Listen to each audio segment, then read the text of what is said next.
Hello les meufs, aujourd'hui je reçois Myriam qui est la fondatrice de Légende Internet. Ça fait bizarre de dire de Légende Internet. Ouais, mais je tiens à ce que les gens disent le lait. Donc je me suis demandé si j'allais faire la liaison ou pas, mais du coup je garde bien Légende Internet. Bonjour Myriam, merci d'être là aujourd'hui dans ce nouvel épisode de podcast. Hello Astrid, merci pour ton invitation. Avec grand plaisir. Alors on va commencer par une petite présentation. Légende Internet, qu'est-ce que c'est ? Je vais peut-être commencer par me présenter moi et après on va présenter les gens d'Internet. Ça me va parfaitement. Du coup, donc moi je m'appelle Myriam Roche et je suis journaliste de formation. J'ai travaillé pendant presque 5 ans à la rubrique société du site Huffington Post en France. Et en 2020, quelques mois avant, toute fin 2019, j'ai décidé de lancer un blog pour parler des réseaux sociaux et des influenceurs, créateurs de contenu. J'ai décidé d'ouvrir ce blog, pourquoi ? En fait, j'ai grandi avec l'arrivée de toutes les nouvelles plateformes qu'on connaît, donc à savoir YouTube, Instagram, et avant avec tous les blogueurs et blogueuses, donc il y avait les Skyblogs, après il y avait les Blogspot, etc. Je sais pas si ça parle à grand monde, mais en tout cas moi j'étais à fond là-dessus, et j'ai toujours suivi des créateurs, des créatrices en me disant mais c'est fou, ils ont réussi à créer leur propre journal en ligne sur les réseaux sociaux, à parler d'un sujet, à le décrypter. Il y a des youtubeurs tech, des youtubeuses beauté, etc. Et vu que j'ai toujours voulu être journaliste, ça m'a toujours fasciné de me dire ok, il y a des personnes qui ont eu cette possibilité de pouvoir créer leurs propres médias en partant de zéro, parce qu'à la base on les connaissait pas du tout. Et petit à petit, j'ai toujours voulu devenir journaliste. Donc je suis arrivée à la rubrique société du site le HuffPost, et arrive le Covid. Et donc qui dit rubrique société dit tu vas parler beaucoup de Covid, de confinement et de tout ce qui va avec. Donc c'était très challengeant puisque c'était tout nouveau pour une journaliste comme moi, parce qu'il n'y avait pas une actualité similaire qui s'était passée les années précédentes. Mais au bout de quelques semaines, je me suis dit c'est très challengeant, c'est très intéressant, mais par contre il va falloir que tu t'aères la tête avec un sujet plus que léger, oui, pour éviter d'être tout le temps à fond derrière les actus, les prises de parole de Castex, etc. Donc je me suis dit reprends ce blog que tu avais laissé un peu quelques semaines auparavant et parle des influenceurs et des créateurs de contenu et des réseaux sociaux. Donc c'est ce que j'ai fait, et on va dire à la fin du premier confinement, j'avais quelques centaines de visites par jour, donc j'étais très contente. Et là je reçois un mail d'un mec qui travaille dans une agence de com à Paris, qui me dit mais c'est qui les gens d'Internet, vous faites quoi, vous êtes une agence, comment est-ce qu'on peut travailler avec vous? Et donc c'était vraiment une liste de questions comme ça, un bonjour et une liste de questions, un flou de questions. Voilà, donc je me suis dit waouh, tu te prends ça en pleine figure, tu te dis je sais pas si la personne a été maladroite ou si vraiment elle a été saoulée ce jour-là, mais je vais quand même lui répondre, et je vais lui demander est-ce que tu serais partante pour faire une visio de 30 minutes avec moi et pour que je t'explique qu'est-ce que sont les gens d'Internet et ce qu'on peut ce qu'on fait quoi. Donc il accepte, et je lui présente et il me dit non mais tu sais, moi je lis ton blog parce que je travaille dans l'influence et le social media. En gros, c'est une personne qui conçoit des stratégies pour les marques et pour qu'elles puissent travailler avec des créateurs de contenu. Et pendant le confinement, c'était des demandes qui avaient explosé parce que tous les budgets com des entreprises avaient été on va dire coupés sur de l'affichage traditionnel parce que plus personne ne prenait le bus, plus personne n'allait dans le métro, et donc tous ces budgets-là avaient été réinvestis sur les réseaux sociaux. Et donc il y avait énormément de marques qui sollicitaient les agences de com pour leur dire j'ai envie de travailler avec des influenceurs, je pense que là c'est le bon moment, mais comment on fait, etc. Donc lui il était un peu enseveli de ce type de demande, et il cherchait un média comme il peut exister des stratégies, des CB News sur de la com traditionnelle, mais il cherchait un média sur l'influence et le social media, et il est tombé sur le blog Les gens d'Internet, qui faisait finalement un peu office de média, puisque là je décryptais les campagnes, j'avais un regard très pro, alors qu'à la base c'était pas forcément ce que je voulais, mais je décryptais les campagnes, j'expliquais pourquoi telle marque travaillait avec tel influenceur, les dernières fonctionnalités des réseaux sociaux, etc. Et donc il me dit tu tiens quelque chose et développe-le à fond, parce qu'il n'y a pas de média 100% dédié à ce monde professionnel. Et du coup pendant 2 ans j'ai développé ce média avant de me lancer à temps plein là il y a presque maintenant il y a 2 ans et demi. Et tout ça pour expliquer ce que sont les gens d'Internet. Donc les gens d'Internet, c'est un média pro qui est destiné aux professionnels de la com et du marketing, où tous les jours on traite de l'actualité social media et influence pour les aider à comprendre l'évolution des réseaux sociaux et surtout les aider à communiquer sur ces plateformes-là, puisqu'il y a des millions et des millions de personnes qui se connectent tous les jours sur ces plateformes, et quand on veut communiquer au plus grand nombre, on est obligé de passer aujourd'hui en tout cas par du Instagram, par du TikTok, par du Facebook, etc. Et aujourd'hui on est fiers. Donc, on est une petite équipe de 3 et on est fiers de dire qu'on a 80 000 visiteurs par mois uniques sur notre site. Donc, ce qui fait de nous le premier média pro sur cette verticale. Donc, l'idée de Légende Internet, c'était vraiment de pouvoir accompagner des personnes qui souhaitaient se lancer en tant qu'influenceur. C'était plus destiné aux marques. D'accord, à comprendre comment fonctionnaient les réseaux sociaux. Qu'est-ce que cette stratégie? Pourquoi est-ce que t'as mon concurrent qui travaille avec tel ou tel youtubeur, instagrammeur, tiktoker, et pourquoi moi est-ce que je le fais pas? Ou est-ce que comment je peux le faire? Donc de leur expliquer via des exemples de campagne, via des exemples qu'on peut trouver sur les réseaux sociaux, de leur expliquer un peu les strates qui sont mises en place sur ces plateformes-là. D'accord, comment eux ils pouvaient s'approprier en fait les techniques qui existaient sur les réseaux sociaux de manière à qu'ils puissent en fait les utiliser pour leur marque, c'est ça? Exactement. Et initialement, t'avais déjà touché au domaine de l'influence ou pas du tout?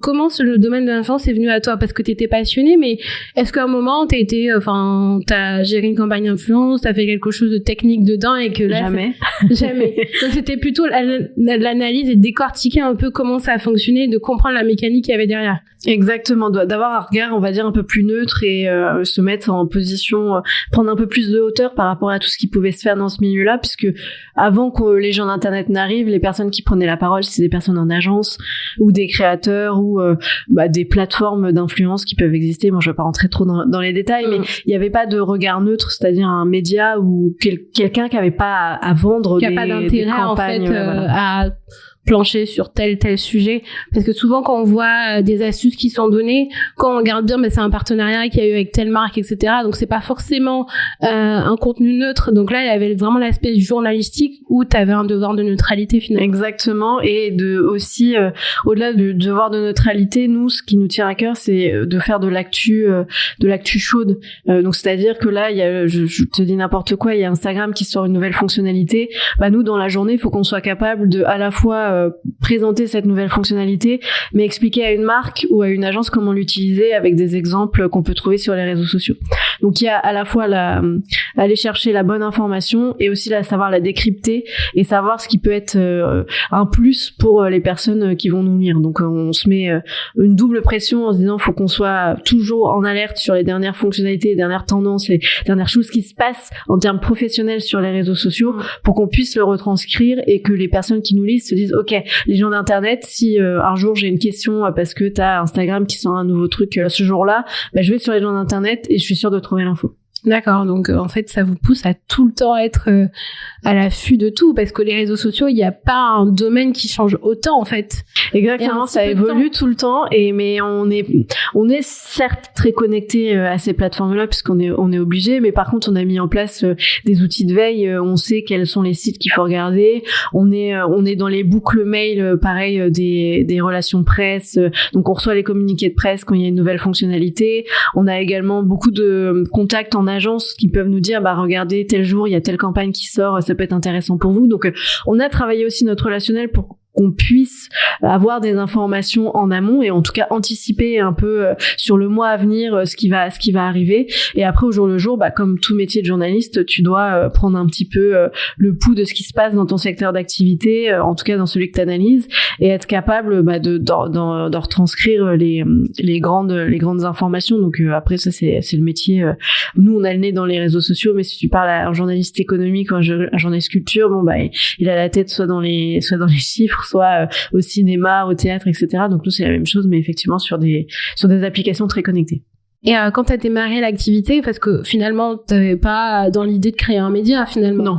T'avais juste dans l'idée de créer un blog. Exactement, juste un échappatoire, on va dire, pendant le Covid où j'avais besoin de parler d'un truc qui me semblait léger, mais il n'y avait pas d'ambition derrière, aucune. Et quand t'as vu qu'il y avait un engouement en fait pour ça, comment tu t'es organisé pour te dire ok, il y a peut-être quelque chose ici, je vais m'investir et peut-être que ça va donner une entreprise plus tard?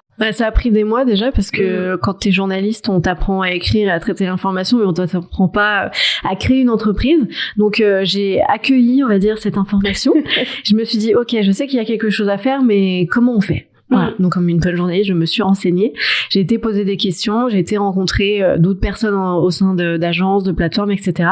pour un petit peu comprendre leur manière de travailler, ce qui pouvait les intéresser, comment est-ce que moi, avec mon blog à l'époque et le média en devenir, je pouvais les aider, ce que je pouvais leur apporter. Donc, ça a été d'abord un travail on va dire, de recherche et aussi de prise de contact pour se faire connaître.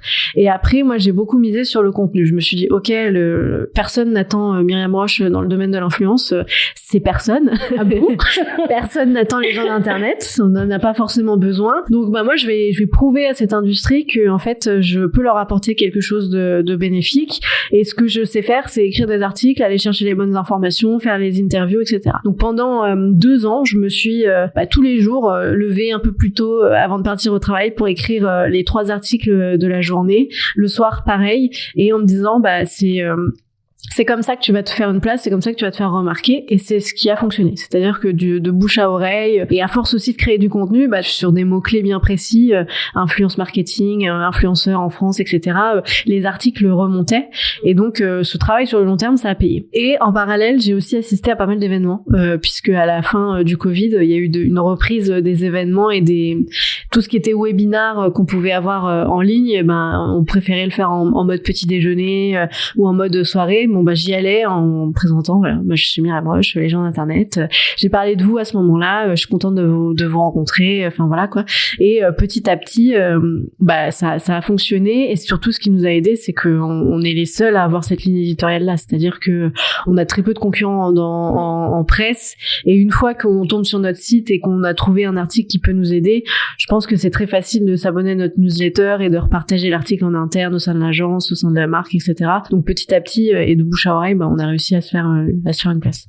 Donc c'était la régularité, et puis le fait que tu inities des mises en relation, d'aller voir les personnes, de te mettre en réseau, d'expliquer un peu ce que tu fais. Ouais, et c'est pas si tu connais le HuffPost, mais c'est un pure player, donc c'est le pure player du monde, donc il y a pas de papier.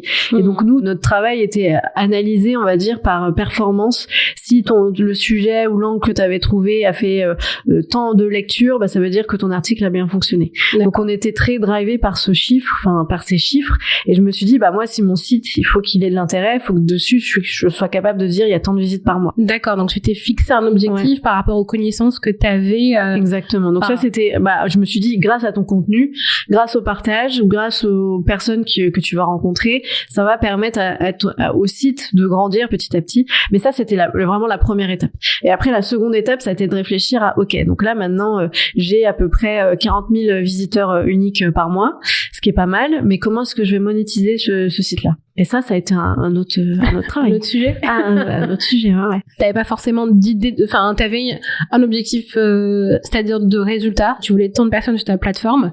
Après, comment t'as agencé un peu le business model? Parce que je pense, média aujourd'hui, on pense à un média uniquement en ligne, mais après, quand tu t'es dit, est-ce qu'il faut que je me développe aussi sur Instagram, sur LinkedIn, sur YouTube, voilà. Je pense qu'au bout d'un moment, t'as dû sélectionner un peu tes champs d'action. Comment ça s'est passé? Au début, j'étais toute seule et je travaillais encore à côté. Donc, la partie monétisation, elle est venue après. Je me suis dit, de toute façon, tu peux pas monétiser un site s'il a pas de visite. Si t'as pas de communauté, pas de lecteurs, ça sert à rien d'aller chercher des potentiels sponsors. Et surtout, c'est quelque chose que j'avais jamais fait, que je ne savais pas faire. Donc, il fallait aussi que je me forme et que je comprenne le business model des médias. Parce que même en étant journaliste dans un média, on t'explique pas comment l'équipe marketing fonctionne. Non. Moi, j'avais aucune idée de quel était le business model du HuffPost. En tout cas, je savais que c'était via de la publicité. Mais comment est-ce que la publicité arrivait sur le site?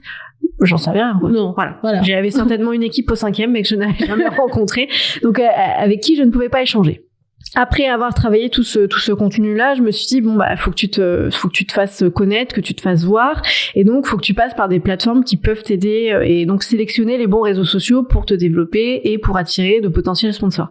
Donc la première plateforme que j'ai développée, c'est LinkedIn, avec un compte où je n'avais pas ma photo, ou en tout cas j'étais une photo de dos, parce que j'étais encore au HuffPost et j'avais pas envie qu'on sache que j'étais en train de développer ce genre d'activité. Donc en fait il y avait pas mon nom, c'était Myriam les gens d'Internet, mais personne ne connaissait mon nom, et c'est comme ça que j'ai commencé sur LinkedIn. D'accord. À partager, à faire des posts, etc. Donc ça, c'était la première étape. Ils t'ont pas reconnu avec les deux dos? Non. D'accord. Non. Mais de toute façon, c'était une thématique qui intéresse très peu les journalistes. C'est pas... Non, ça va intéresser les agences de com. Voilà, donc ça, j'étais sûre que c'est... Mais au cas où, voilà, je voulais quand même travailler ce truc-là dans l'ombre et que personne ne le sache. Donc j'avais créé un compte LinkedIn, ce qui m'a aidé à avoir aussi une belle communauté sur la plateforme, à me faire des contacts, etc. Mais vient le sujet de la monétisation, parce que c'est bien beau de construire une communauté, mais comment tu fais derrière? Et donc je me suis dit, bon, bah, il y a très peu de monde qui peut t'aider. Donc, qu'est-ce que tu vas faire? Eh ben, tu vas analyser des médias étrangers qui sont soit dans la com, soit dans le marketing, et tu vas regarder un petit peu comment ils font. Et je me suis mise à télécharger leur kit média. Donc voilà, me dire bon bah ils ont un kit média, donc je vais voir ce qu'ils expliquent dessus. Et donc là, bon bah évidemment ils te présentent leur communauté, tant de pourcentage de personnes qui travaillent dans des agences, dans des marques, etc. Donc je me suis dit ok, il faut que je sois capable en fait de dire dans ma communauté j'ai tant de personnes qui travaillent au sein des marques, tant de personnes qui travaillent au sein d'agences, tant de créateurs de contenu, qui habitent dans telle ville, qui ont tel âge, qui ont des postes de décideurs, de machin, de trucs de bidule, donc de segmenter l'audience. Deuxième point, c'est que il y a un truc qui revenait assez régulièrement, c'était les newsletters.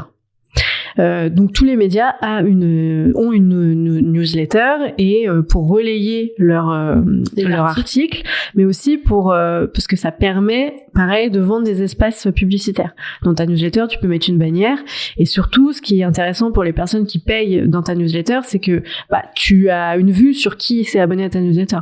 Donc tu es capable de dire sur les 3000 personnes qui me suivent dans la newsletter, c'est pareil, j'ai tant d'agences, tant de marques, tant de machins, tant de trucs, et vu que c'est des personnes qui ont choisi de s'abonner à la newsletter, potentiellement, ils sont capables de l'ouvrir à chaque fois que tu leur envoies et de cliquer sur les liens. Donc je me suis dit, il faut que moi aussi je crée ma newsletter qui relaie dans un premier temps les articles, mais qui après peut être sponsorisée par des sponsors. Donc j'ai créé ma newsletter.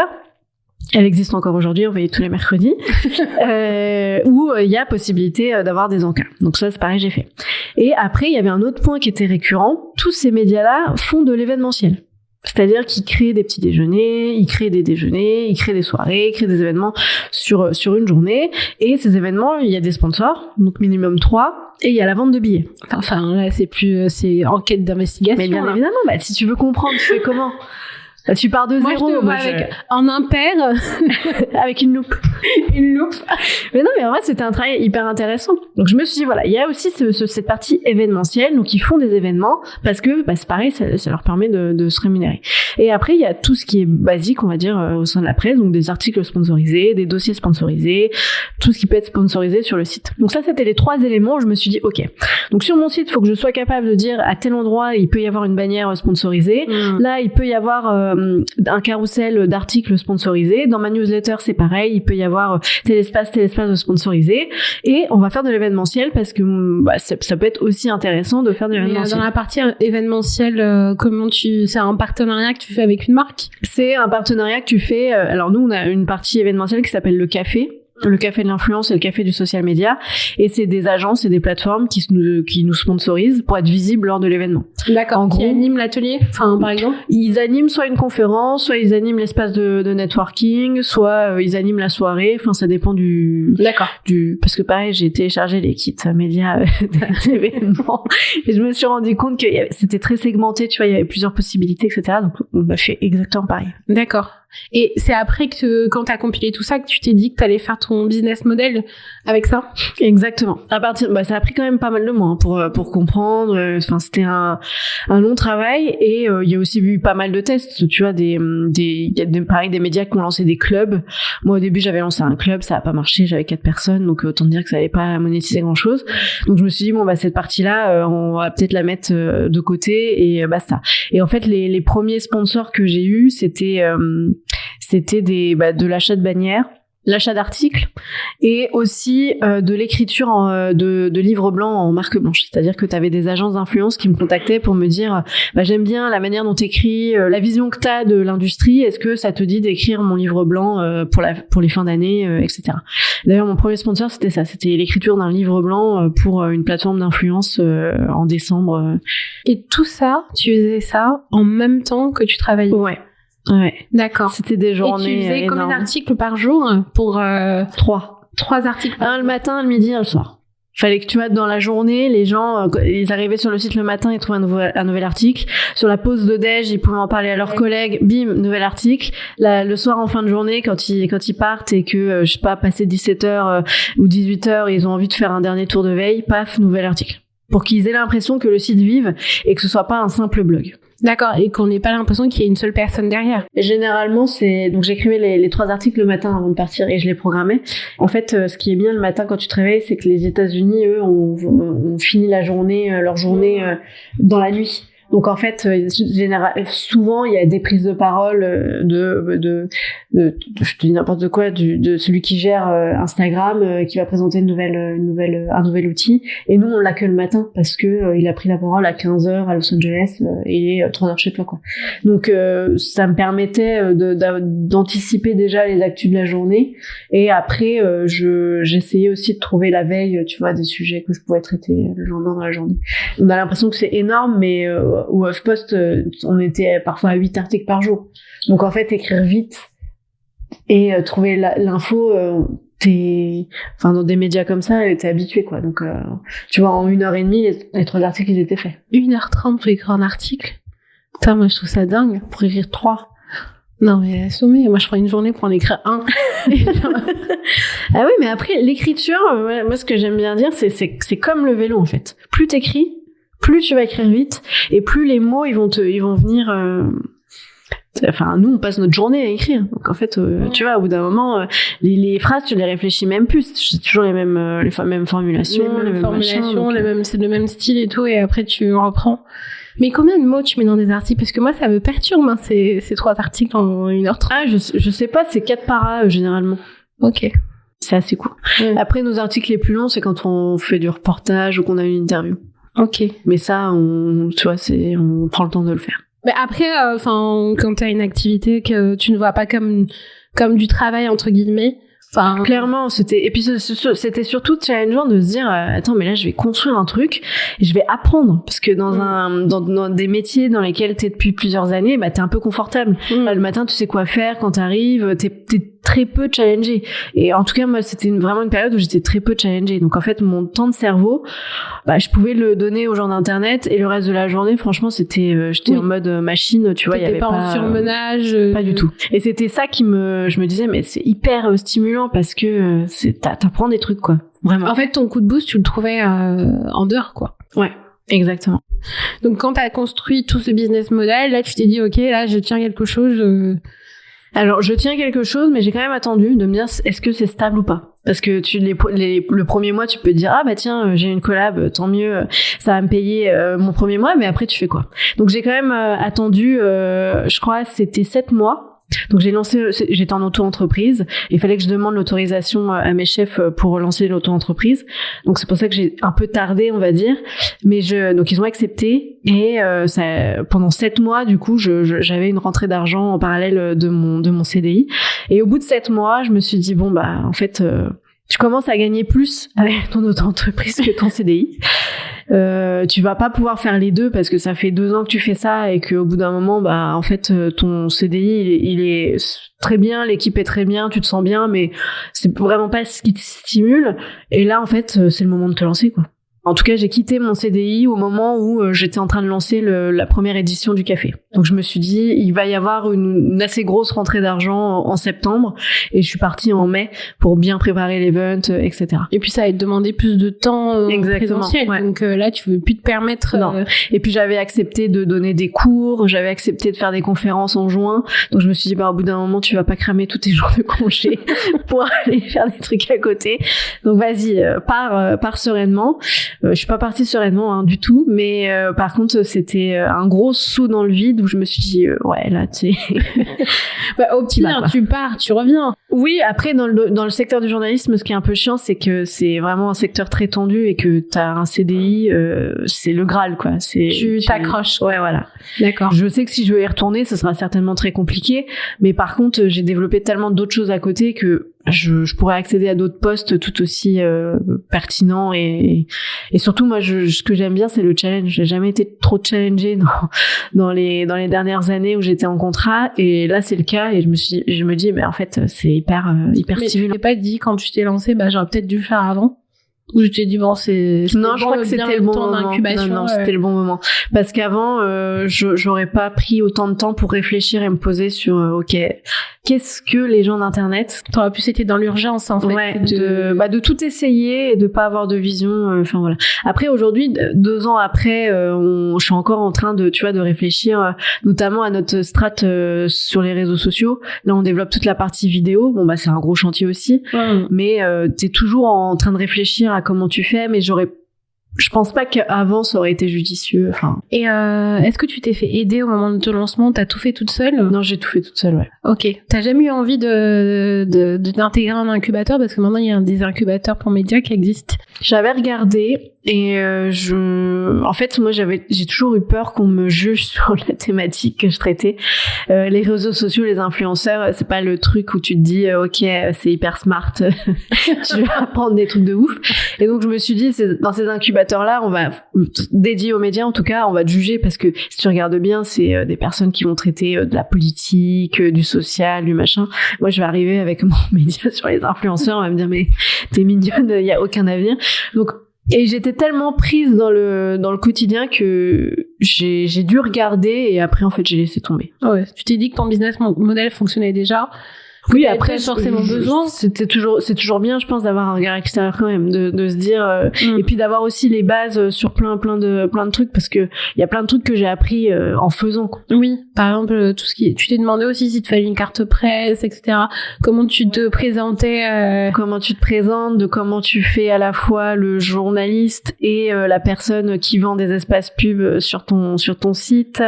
Enfin voilà, faut vraiment être au clair dans sa tête pour se dire je vais faire ça un temps. Les deux vont être un peu limite, mais moi je vais savoir mettre une barrière et dans les faits peut-être que les personnes ne vont pas le comprendre, mais moi je sais qu'il y a une barrière entre ce que je vends et ce que je peux écrire moi de mon côté. Mais c'est voilà un travail enfin en tout cas je me suis dit t'es obligé de passer par cette étape-là, parce que tu peux pas payer quelqu'un, en tout cas pas encore aujourd'hui. Tu peux te payer toi, mais tu peux pas payer quelqu'un en plus, quoi. Pour s'occuper de la partie. S'occuper, ouais. Ou même être le journaliste du média. Oui. Après, oui, c'est vrai que quand on commence à grossir et qu'on n'est plus sur le terrain, on perd un peu de matière. Enfin, c'est comme quand on démarre une activité, qu'on monte petit à petit et qu'on devient manager. Au final, on perd cet aspect terrain. Et je pense que ça aussi, c'est quelque chose qui est important pour toi. Quand tu vends un espace pub, tu sais ce que tu vends, tu sais pourquoi tu le vends, donc tu vois, c'est ça aussi qui et je sais à qui je le vends aussi. Ouais. Je connais la pertinence je comprends pourquoi est-ce que ils veulent être partenaires du site, ce qu'on peut leur apporter, etc. Mais j'arrête pas le terrain pour autant. Enfin, en tout cas là, il y a une journaliste qui son job, c'est d'écrire les articles, de faire le contenu, etc. Maintenant, vous êtes à combien d'articles? On est à 5. Et généralement, j'en écris 1 ou 2 par jour. Le matin, quand j'arrive, hop.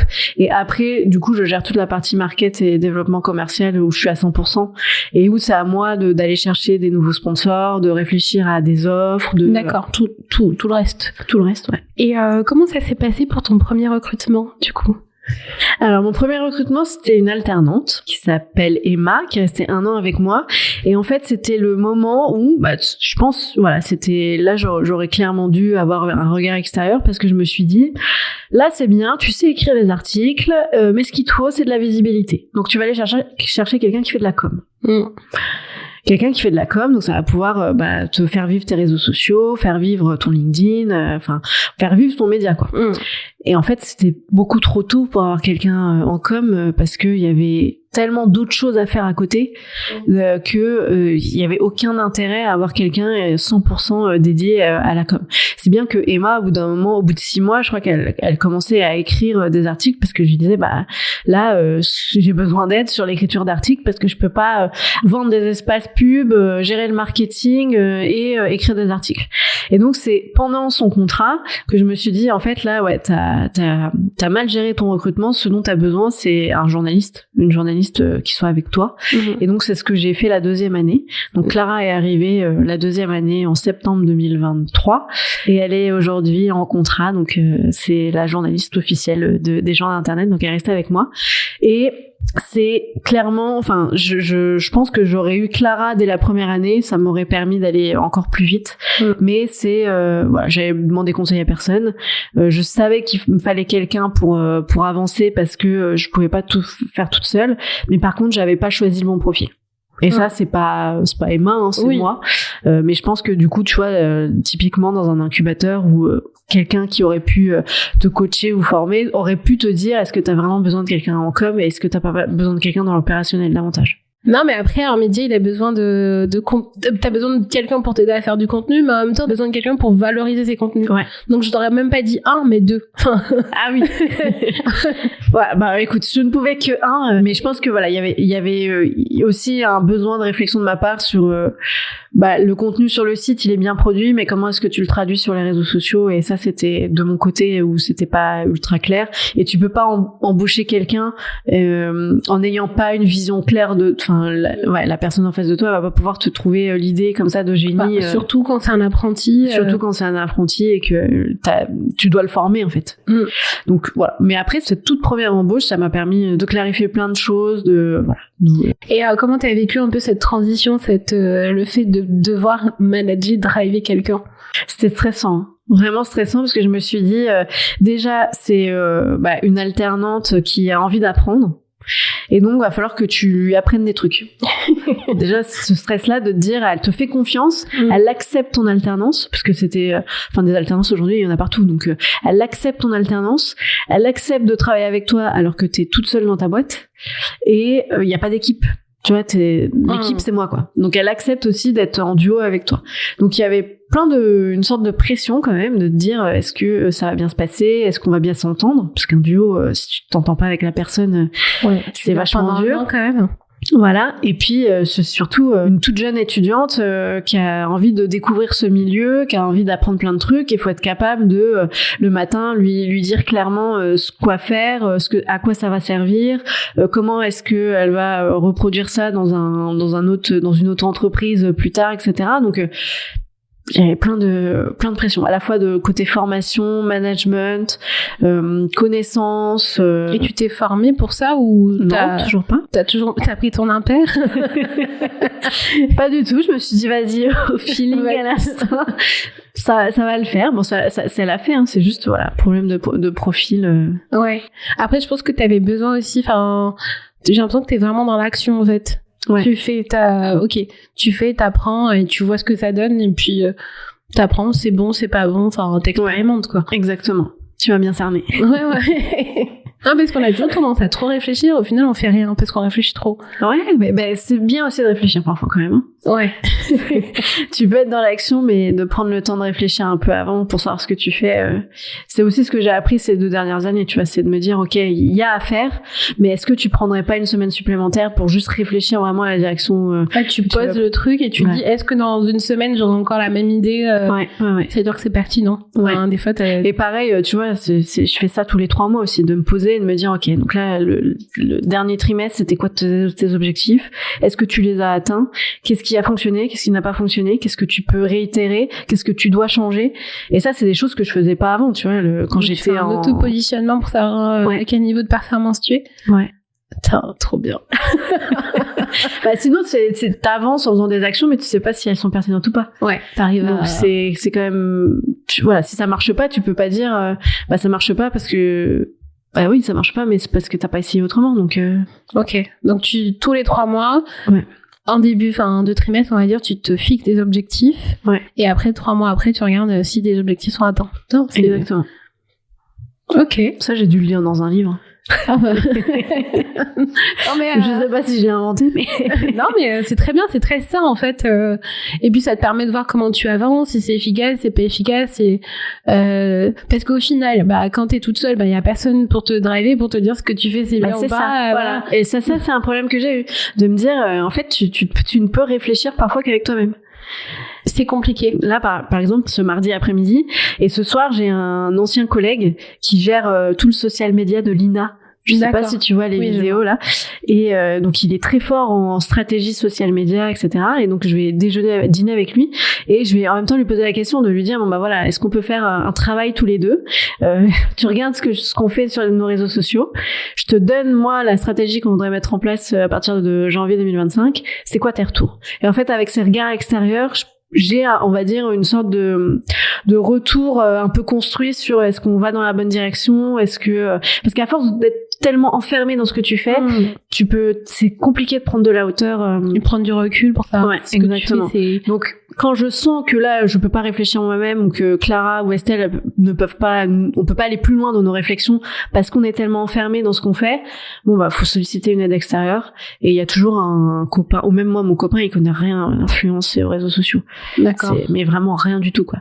Et je lui avais fait regarder un contenu qu'on avait fait sur Kaizen d'Inoxtag, voilà, l'analyse qu'on en avait fait, et lui dire, et je lui ai dit, est-ce que tu trouves ça pertinent? Et il m'avait fait plein de retours, parfois assez pushy, mais de regard assez dur, hein. Oui. Voilà. Tu te demandes pourquoi tu lui as montré, c'est ça? Parfois oui, mais après je me dis, ok, c'est des bonnes réflexions parce que je les aurais pas eues moi-même. Et ça aide aussi à évoluer. Enfin, moi, je suis persuadée qu'une entreprise, elle est toujours en évolution, en fait. Donc, si tu te poses pas, ou si tu poses pas les bonnes questions et que t'as peur des réponses, et que t'as peur que les personnes te disent, bon, bah là, en fait, tu prends la mauvaise direction, ce que tu fais, c'est nul. Autant le savoir, quoi. Ça veut dire que tu prends la mauvaise direction et qu'il y a quelque chose à changer. D'accord. Tu prends du recul et t'analyses vraiment ce que tu fais pour savoir si t'es encore pertinente dans ce que tu proposes. Exactement. Ouais. Stressant. Est-ce que tu prévois d'embaucher? Maintenant, vous êtes à combien dans ta structure? Vous êtes 3? Ouais. Donc, il y a une journaliste et mon associée sur la partie événementielle. D'accord, qui s'occupe de toute la gestion événementielle. Exactement. Est-ce que tu as des projets d'embaucher d'autres personnes ou pas? Alors, on a lancé une plateforme qui s'appelle Tendancial. En quelques mots, on est du coup tous les jours sur les réseaux sociaux et on voit des tendances en termes de contenu popper comme ça un peu tous les jours et on n'en parle pas sur les gens d'internet. Et on s'est dit c'est dommage parce que ces tendances, en les analysant, on peut se dire ok, bah aujourd'hui sur TikTok, les utilisateurs apprécient plus ce type de vidéo parce que l'algorithme a changé, parce que machin. Et donc on a créé une plateforme qui est accessible sur abonnement et qui est aujourd'hui utilisée par une centaine d'agences et qui paye du coup l'abonnement pour accéder à toute l'analyse des tendances que nous on répertorie sur ce site-là. D'accord. Et l'idée c'est de pouvoir avoir une personne qui puisse être dédiée à Tendanciel pour animer davantage la communauté. Donc faire du webinar, faire des petits déj, faire ce genre de trucs. Donc pour le moment c'est pas possible financièrement, mais j'espère que prochainement ça va l'être. Quand t'as lancé il y a 4 ans, c'était un secteur de niche. Maintenant, tu dois avoir de nouvelles personnes, de nouveaux entrants. Comment tu vis un peu, comment tu vis ça? Est-ce que tu te dis c'est bien, ça me challenge? Ou tu te dis merde, tu te dis bah c'est pas grave, en fait ça veut dire qu'il y a un marché et que c'est cool.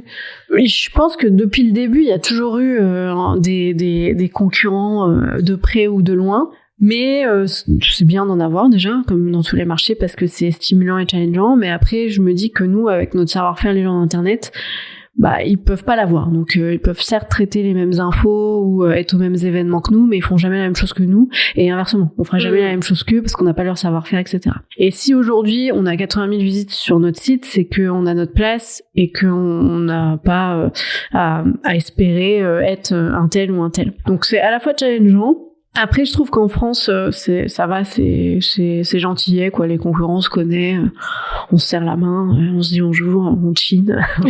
Enfin, voilà, quoi. Il y a pas on n'est pas mauvais concurrent.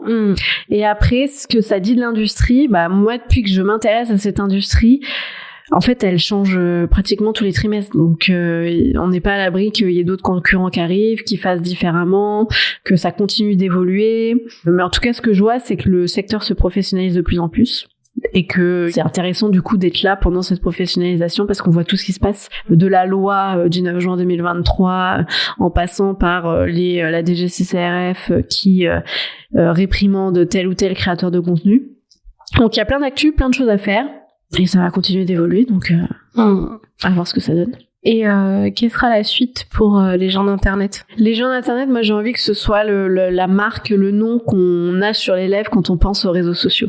C'est-à-dire tu penses réseaux sociaux, tu veux savoir ce qui se passe sur Instagram, bim, tu penses aux gens d'Internet. D'accord, donc un matraquage... Voilà, ouais, je vais matraquer, ouais, on va matraquer. Non mais que... bleu clair, quoi. Non mais que je sais pas, comme quand tu penses monde politique ou géopolitique, bon bah bim, tu vas aller sur Le Monde pour savoir ce qui se passe. Nous c'est exactement la même chose, mais avec les réseaux sociaux. Donc j'ai envie que on soit la référence quand on pense créateur de contenu et réseaux sociaux. Très bien. Merci beaucoup. Merci Astrid, c'était très chouette. Oui, pour moi aussi, j'ai trouvé ça très chouette. Merci de nous avoir écoutés. N'hésitez pas à donner votre avis sur cet épisode. On est disponible sur Spotify, Apple Podcasts, YouTube, Deezer et sur toutes vos plateformes d'écoute préférées. Pensez aussi à nous suivre sur les réseaux sociaux Instagram, LinkedIn. Posez vos questions, partagez votre expérience personnelle, écrivez-moi un MP, je suis là pour vous répondre. Et puis, grande nouveauté, j'ai ouvert un répondeur sur lequel vous pouvez poser des questions sur l'entrepreneuriat et que vous pouvez poser à notre invité. Donc, n'hésitez pas à nous laisser un message au 07 56 96 90 91. Je serai là pour vous répondre, soit par un épisode spécial où nous verrons comment nous ferons. Voilà, nous réaliserons cet exploit. Enfin, n'oubliez pas de partager cette émission autour de vous. Plus on est nombreux, plus on rit. Abonnez-vous à Business de Meuf et laissez-nous des étoiles, s'il vous plaît. Ça nous aide à garder le podcast vivant. Merci beaucoup, bonne écoute. Ciao les meufs.